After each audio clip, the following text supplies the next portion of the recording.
नमस्कार दोस्तों, मैं नरेश कुमार आपका स्वागत करता हूं मेरे नए वीडियो में। आज का वीडियो बहुत ही खास है क्योंकि आज मैं आपको बताऊंगा कि एसीसीएल या फिर कोल इंडिया में टेंडर कैसे देखते हैं और टेंडर कैसे भरते हैं। इसकी पूरी जानकारी, पूरा प्रोसेस मैं आपको स्टेप बाय स्टेप समझाऊंगा। उसके लिए सबसे पहले हमें अपने सिस्टम में क्रोम ब्राउज़र को ओपन कर लेना है। क्रोम ब्राउज़र ओपन करने के बाद यहाँ सर्च बार में हमें लिखना है कोल इंडिया टेंडर्स, ठीक है, और इसको सर्च पे क्लिक करना है। हमारे पास में जो पहला वेबसाइट ओपन होगा coalindiatenders.nic.in, यहाँ पे हमको क्लिक करना है। तो हमारे पास में एक पेज इंटरफेस ओपन होगा जो कि कोल इंडिया लिमिटेड का ई टेंडर पोर्टल है। ठीक है, कोई भी गवर्नमेंट वेबसाइट का पोर्टल सेम ऐसे ही दिखता है, बस उसका नाम चेंज हो जाता है। ठीक, यहाँ पे देख सकते हैं आज की डेट है, यहाँ पे लॉगिन का ऑप्शन है और बिडर एनरोलमेंट का ऑप्शन है। आज हम लोग सिर्फ देखेंगे कि टेंडर देखते कैसे हैं। बिडर एनरोलमेंट मैं अगले वीडियो में बताऊंगा कि बिडर एनरोलमेंट कैसे करते हैं। ठीक है, तो चलिए हम लोग अभी सर्च पे क्लिक करेंगे।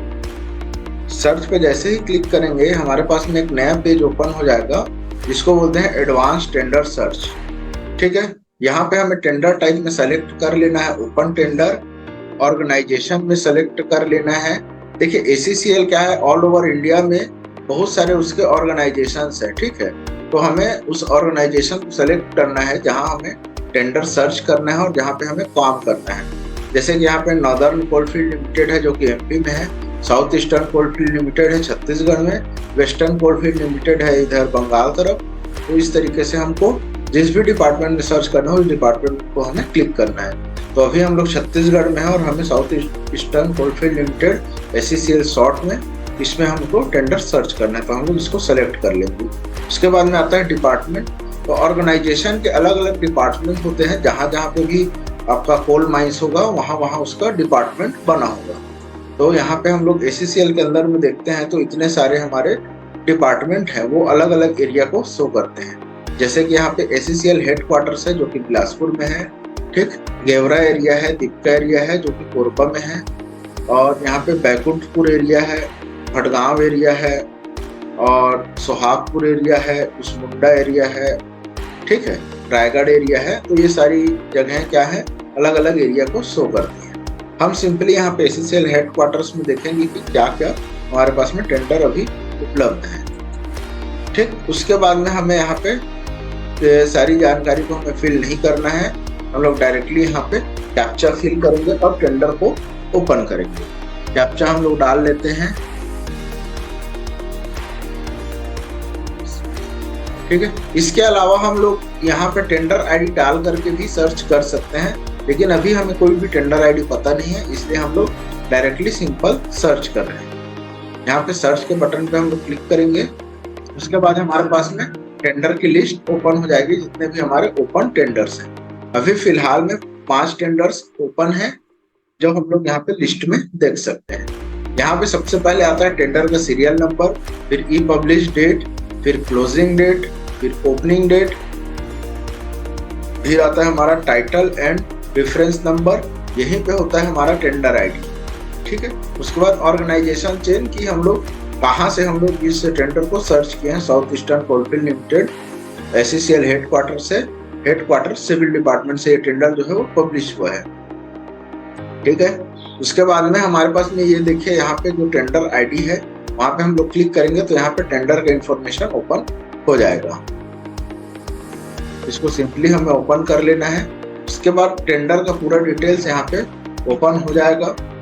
यहाँ पे क्या है, सबसे पहला आता है ऑर्गेनाइजेशन चेंज, जो कि हमने पहले देख लिया है। टेंडर रेफरेंस नंबर है, ये नोट करना जरूरी होता है। टेंडर आईडी नोट करना जरूरी होता है। उसका टेंडर टाइप में ओपन टेंडर्स है। कैटेगरी क्या है, तो ये वर्क का कैटेगरी है।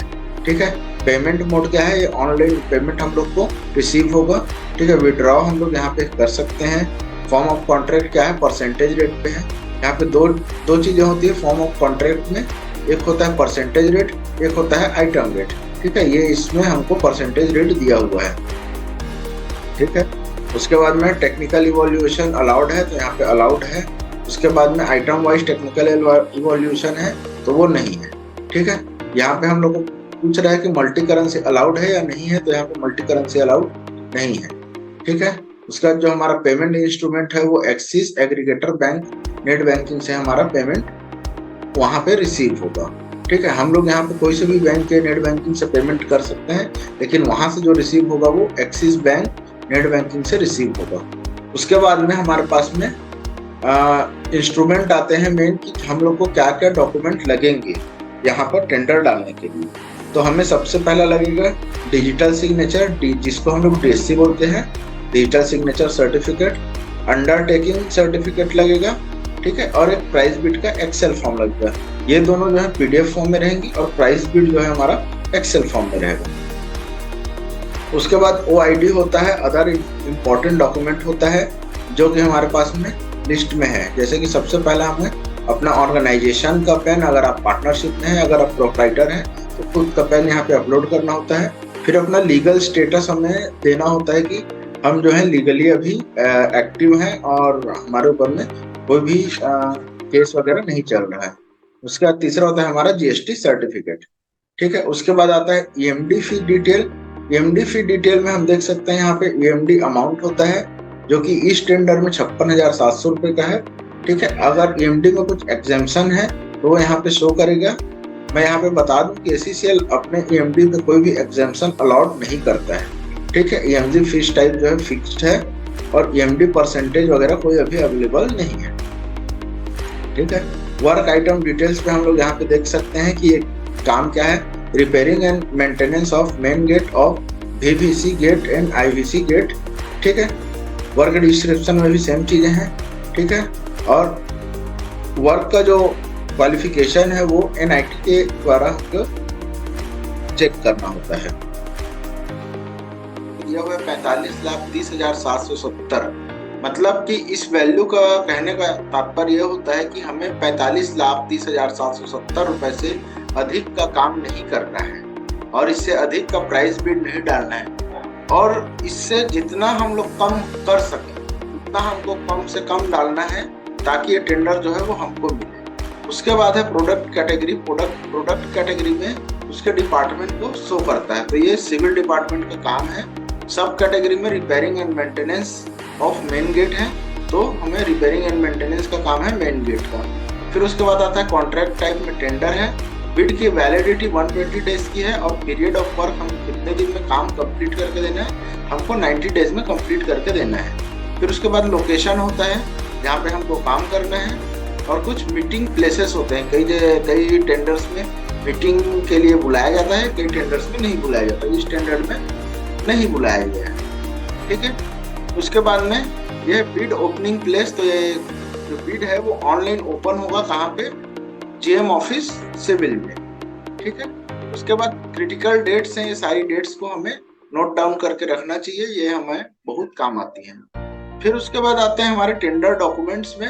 तो ये हमारे टेंडर डॉक्यूमेंट्स है जिसमें कि पहला है परफॉर्मा ऑफ अंडरटेकिंग, जो हम लोग काम कर रहे हैं उसका एक परफॉर्मा होता है जिसको हम लोग यहाँ पे क्लिक करके डाउनलोड कर सकते हैं।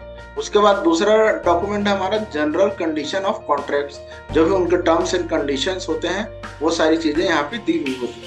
तीसरा होता है हम लोग जो पेपर न्यूज़पेपर वगैरह में पढ़ते हैं, जो नोटिस का इन्विटेशन होता है वो यहाँ पे दिया हुआ है, जहाँ पर सारी डिटेल्स दी हुई है टेंडर्स की। फिर उसके बाद आता है work item document. Work item document में हमें यहाँ पे BOQ दिया होता है। BOQ होता है जो बेसिक हमारा बिल ऑफ क्वांटिटीज है, जिसको हमको एक्सेल फॉर्म में यहाँ से डाउनलोड करना है। जिप फॉर्म में डाउनलोड होगा, उसको एक्सेल फॉर्म में हमको अपलोड करना होता है। उसके बाद आता है टेंडर इनवाइटिंग अथॉरिटी। तो इस टेंडर को कौन इनवाइट कर रहा है, उसकी अथॉरिटी कौन है, तो उसका authority general manager civil HOD ACCL headquarter Bilaspur है, और उसका address office of GM civil HOD 3rd floor ACCL headquarter Bilaspur. ठीक है, तो इस तरीके से हम लोग क्या करते हैं, इसका टेंडर देखते हैं ACCL का। उसके बाद हम लोग ऊपर में आएंगे तो यहाँ पे दिया हुआ है व्यू मोर डिटेल्स, इस पर हमें क्लिक करना है। क्लिक करने के बाद में हमें इसका एक प्रिंट आउट निकालना होता है। ठीक है, थैंक यू। अगर इसी तरीके की और वीडियो अगर आपको देखनी हो तो तो मेरे चैनल को सब्सक्राइब करें। मैं अगली वीडियो में आपको बताऊंगा कि SCCL में हम लोग फीडर रजिस्ट्रेशन कैसे करते हैं, कौन से क्लास का DSC लगता है, ये सारी चीज़ों के बारे में टॉपिक को हम लोग कवर करेंगे। Thank you.